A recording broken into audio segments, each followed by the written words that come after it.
just sped up to 46 knots, 50 knots, closing in.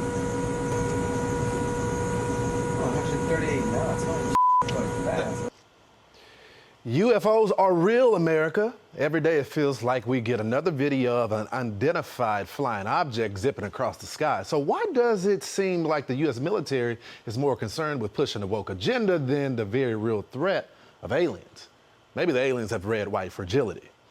My next guest was recently fired as a Space Force commander for decrying Marxism in the military. In his new book, Irresistible Revolution, Lieutenant Colonel Matthew Lohmeir claims Marxist ideologies are becoming too prevalent in the U.S. military. He has brought his case to Congress, meeting with several senators about the issue this week. Lieutenant Lohmeir joins me now. Lieutenant Colonel, thank you so much for joining me.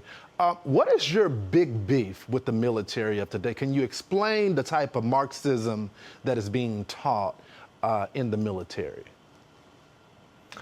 Lawrence, thanks for having me. My big beef, that's the first time it's been put that way. I like that question. I'll say first, I don't speak for the Defense Department. These are my own personal views, although it's clear to me that I'm not alone in these views. The country has become increasingly aware of something, at least in the past several weeks, if not over the last year, and it's critical race theory. Critical race theory is the grandchild of critical theory, which was created by Marxists who came over here about a century ago from Germany in the Frankfurt School. And that's the Marxism that I'm specifically identifying in my book and that I've been talking about on a number of shows recently. And fortunately, as I pointed out, it's not just me. There's a group that I came to know about in the last several months called STARS, S-T-A-R-R-S, Stand Together Against Racism and Radicalism in the Services. Whereas just a couple weeks ago, that group had several dozen retired alumni from across all of the service academies, its membership in the last couple of weeks has boomed to over 1,600 members of very concerned retired general officers and other retired officers and service members and other concerned citizens. So it's not just me that's concerned about it. It's me, it's them, it's other parents in our school system, and this is something that's not just in the U.S. military, but seems to be across our entire society. So you met with the senators today. Did you get any feedback? Is there going to be some type of investigation there? Yeah, so I was really grateful. There have been a great deal of congressmen and senators who have shown interest in these issues and support for me and for the ideas that I was hoping to share with them as well. And so at their request, I was out in Washington, D.C. the past several days in my private capacity, but to talk about my experiences in the military. Senator Tom Cotton from Arkansas spent a lot of time with me.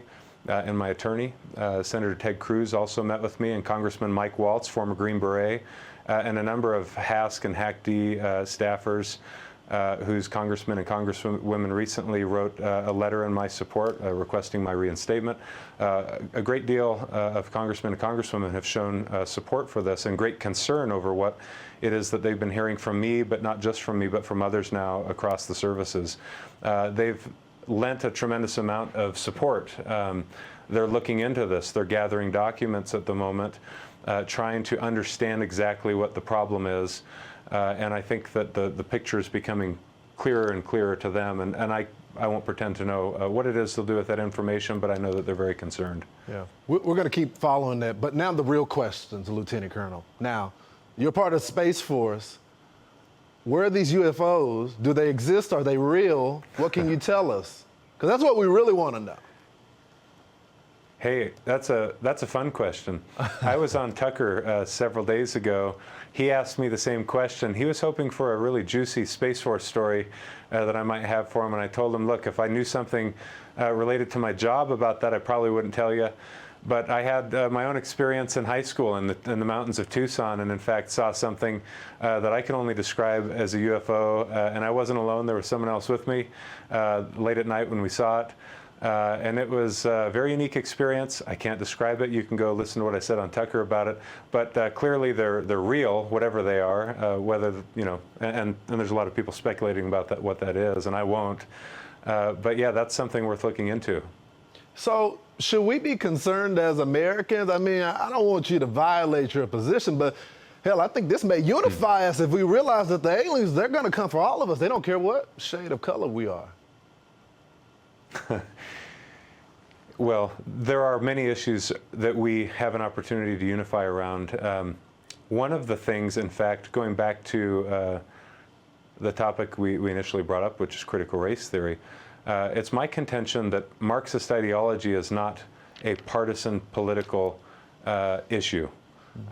Because it's antithetical to America's founding values and philosophy, this is something that provides us an opportunity to unite and show a kind of, if we're talking politics, bipartisan support for America's founding values in the face of the onslaught of Marxist ideology. And in fact, I pointed out in my book and elsewhere, we fought the Cold War over the spread and to contain the spread of Marxist communist ideology in the world. And we spent a great deal of treasures and blood and iron in the past half century doing that. And so I'd hate to think, and in fact, other service members who have written me letters would hate to think that some of their loved ones, in fact, went to war over these very issues, and now we're not allowed to speak up about it when we see it. Yeah, it's a dangerous thing, and they want to suppress speech as well. Lieutenant Colonel, thank you so much for joining the program.